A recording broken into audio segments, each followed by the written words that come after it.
Okay, I'm going to look at the birth chart of Billie Eilish and some of the major themes that I've observed in her songs and videos. She's one of the most popular music stars in the United States and around the world right now, and very young, maybe around 24 right now. It's interesting from these pictures. Now, she looks like a very confident, happy young woman here with these pictures on the right, and I really love these pictures. It's from concert in Australia. And here, this is a different side of her. One of the things I like about her is that she seems to be so open about expressing the different sides of her nature. I feel like she really is having fun and playing with this amazing freedom that she has, creative freedom. She is the first woman and the youngest artist in Grammy history to win all four general field categories: Record of the Year, Album of the Year, Song of the Year, as well as Best New Artist in the same year. She is also the first person born in the 21st century to win an Academy Award. So this is also from Wikipedia. She has a history of political activism focusing on climate change awareness, body positivity, women's reproductive rights, and gender equality. And these are some of the songs that I've watched that I think are most noteworthy in this exploration. So just to start with her sun, moon, and rising signs, sun in Sagittarius, we can see here, bright, fiery, enthusiastic, and idealistic. It's very interesting that Taylor Swift is also sun in Sagittarius. She has moon in Aquarius, freedom-loving, emotionally honest, expressive, egalitarian would be another quality associated with that. Moon in Aquarius, and then Pisces rising, gentle, soulful, and mystical. She is in a long line of, I believe, Irish, perhaps Scottish, but I believe Irish Celtic singers who really convey a certain kind of enchanted, mystical, and at times forlorn, soulful quality. So she was born during the great Uranus-Neptune conjunction, Uranus-Neptune, from 1985 to 2001. So anyone out there that has that, you were born during those times, you will also have that. Her moon was kind of right in the middle of these, so a very important, world transit for her, and she's identified with the qualities of emancipation, of Uranus, and spiritual awakening and imagination associated with Neptune in a very personal way. So we can see in her a zany and wacky sense of fun, a seamless merging of vignettes in her videos, really interesting, and irrepressible imaginative outpouring. Sun opposition Jupiter. This is one of her most noticeable attributes. Now you can see from the sun to Jupiter is 16 degrees, so it's quite wide, but I think Mercury draws it in a little bit, and the sun is such an important part of the chart. I believe that she has this. She very bright, expressive, and confident quality. I saw her do a Santa Claus skit on Saturday Night Live, and she could hold her own and was very confident and seemed to be enjoying what she was doing. Eilish was born with, as I said, moon conjunct Uranus here. This is often associated, Richard Tarnas notes, with precocious genius, early talent, early musical capacities or creative capacities. She wrote her first real song at age 11 for her mother's songwriting class, and I think she was performing much younger than that even. And the association of the moon with family can also be seen in the unique family talent. She collaborates with her brother, Phineas O'Connell, and they obviously have a great songwriting and producing and performing chemistry. And when you have something like that in a family, and voices harmonize so beautifully in a family, right? They have the similar kind of wavelengths, timbre, and it really works for them. So I'm sure that they had a lot of fun, or still having a lot of fun together. Her first hit is Ocean Eyes. And in this, we can see a sense of gentle, mystical, soulful reflections. It's very watery, Neptunian, oceanic. And this would be connected with this moon Neptune. And she certainly reverts to that. Be similar to Dolores O'Riordan, the Cranberries. Some of her songs are quite slow and sort of introspective in that sense. Now, another major quality that she has here is this Sun-Venus-Pluto all in Sagittarius. So it's the Venus-Pluto energy, which is very personally identified with. One of the ways we can see this is the sun shines the light of consciousness on the Plutonic underworld. So there can be an open identification and even celebration of the sexual, the primal. She has a kind of a primal, raunchy, chthonic charisma, which she expresses, fun, scatological indulgences. It's quite interesting. I haven't seen too many of her videos, but this very similar theme in Ocean Eyes, her first hit, she starts with these dirty purple fingers, and then I think the purple gets onto her face and kind of smeared around a little bit, if I'm not mistaken. In Bad Guy, she smears blood around on her face. It comes out of her eye, and then she smears it around on her face. And then when the party's over, she kind of messes and drips black tears, in this case, all over herself. And so there's this kind of fun indulgence in what Stan Grof would call the scatological side of life, like biological materials or symbols of biological materials. And she's just kind of rubbing them on her face or around. And when people are reliving their births, as you know, they can often feel like they're encountering biological materials in the birth canal. And this is very much connected with the dynamic stage of birth labor, which is connected with Pluto. And she does it in such a fun and open, fun Venus and open sun way. It's quite interesting. Now, she's born with Venus opposition Saturn, just 10 degrees apart there, and it's actually Venus-Pluto opposition Saturn. She has a strong angular face and bone structure, a very solid bone structure, and that could be partly from that Venus opposition Saturn, very strong teeth, and also with the Venus-Pluto, because kind of a potency and empowerment in the shape of her face. You don't see it so much in this picture, but in the song When the Party's Over, this is a sad song. There's plaintive suffering. She's crying black tears, as I mentioned, this Celtic sorrow. She also has Saturn trine Neptune. The trine is a more flowing, smooth aspect, but Saturn and Neptune can also be connected with sorrow. But Venus-Saturn really fits even the title of the song, When the Party, Venus, is Over, Saturn.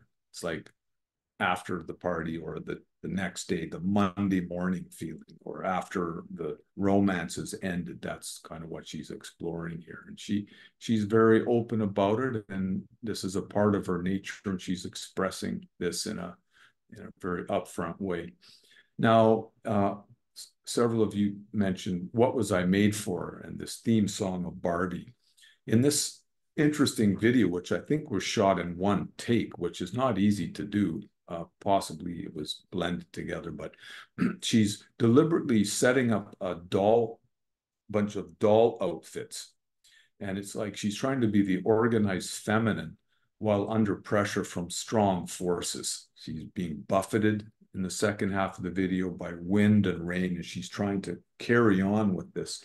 And it's almost like a metaphor for maybe 1950s North American and European women, where, especially North American, where the role was was supposed to be as a homemaker and a house maker, and mother, and she's trying to do her duty in a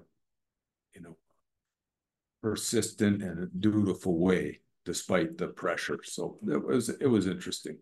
And then finally, she was born with Mercury semi-sextile Neptune. It's less than 2.5 degrees from the exact semi-sextile, which is 30 degrees apart. Her song "No Time to Die," she has a very Aryan, breathy way of singing. I've noticed this in other singers that have that style.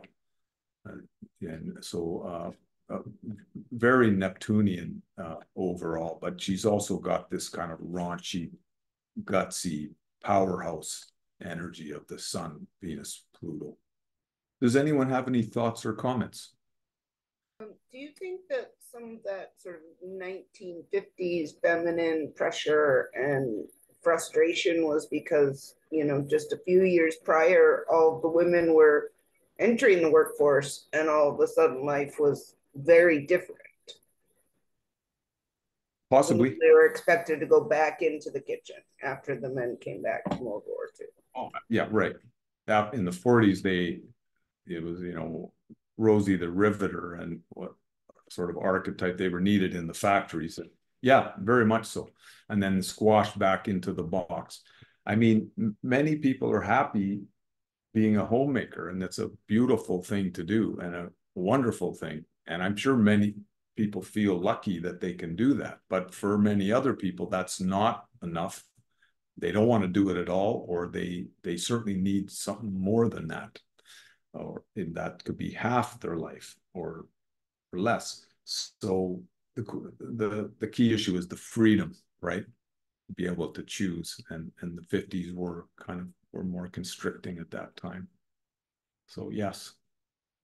I was glad to see those pictures that you showed of her, Ren, because she seemed to me to be quite beautiful, and smiling, the positive force of her expression.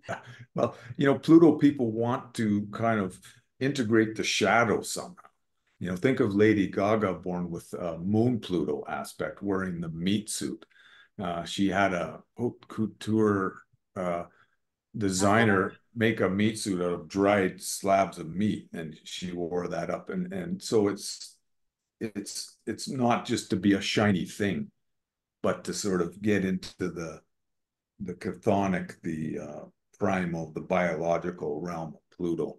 So I think Billie Eilish has that instinct as well, and I think we can expect continuing surprises from her.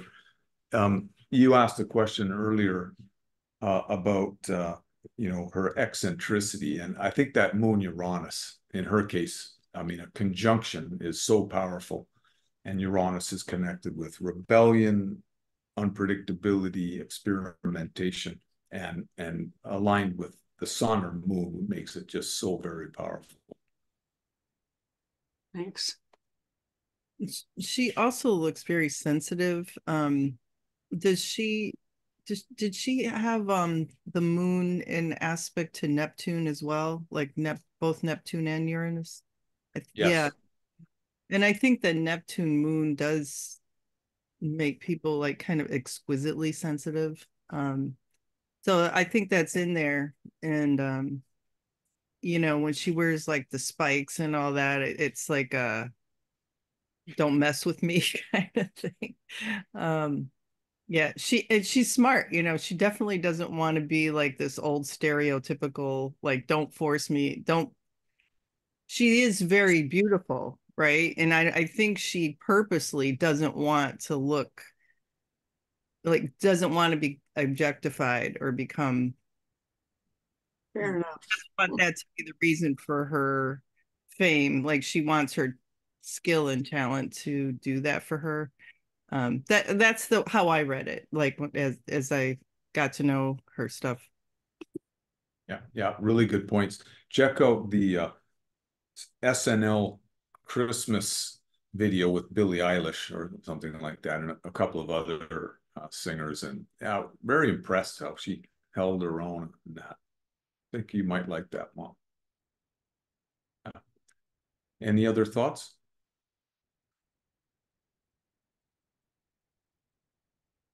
Could be a bit generational as well, because I see it with my daughter and her friends. When they make some photographs, they are in itself beautiful girls.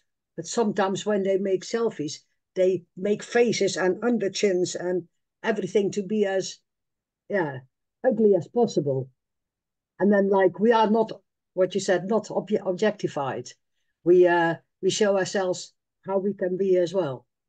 Yeah, yeah, I think so. Yeah, and I think that's a good thing. The freedom to be all the parts, in therapy sessions, deep self-exploration with psychedelics or breathwork, we have to let go of our charming or beautiful persona or wanting things to be nice and let the sordid underworld sides come out. And this increased freedom and latitude in the popular culture shows that the collective psyche is moving toward that en masse, this more of a free emotional freedom. So yeah.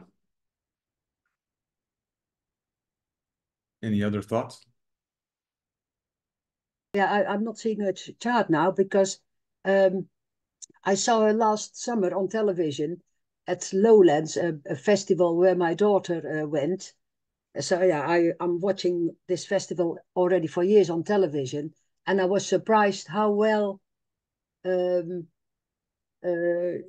Billie Eilish engaged with the public, and how she could bring them from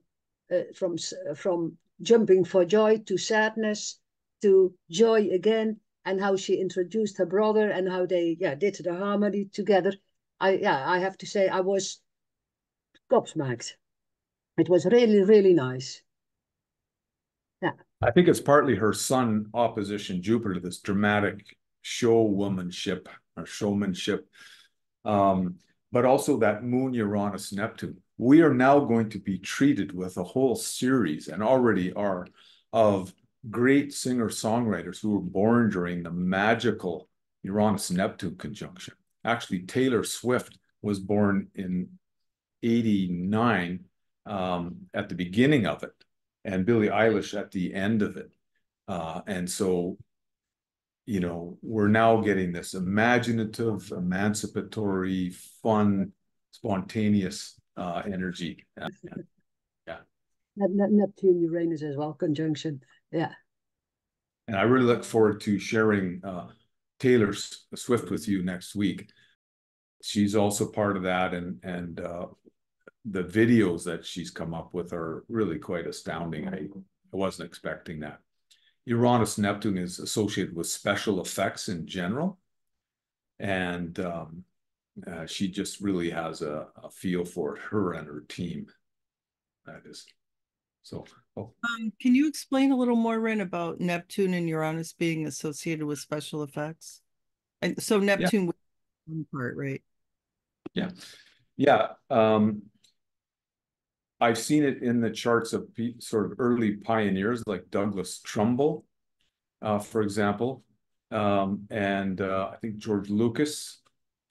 Lucas Ranch is one of the most important places for that. Uranus Neptune people have an easier capacity to enter non-ordinary states of consciousness, alternate realities. Uranus is the vector to break out of the everyday and the ordinary, and Neptune is the pantheon of other worlds. So special effects is a kind of exteriorization of all of that, right? Instead of going into the inner dream, they can create any reality in the outer world. So that's why the electronic side of it comes from the Uranus archetype, and Neptune is the imaginative play.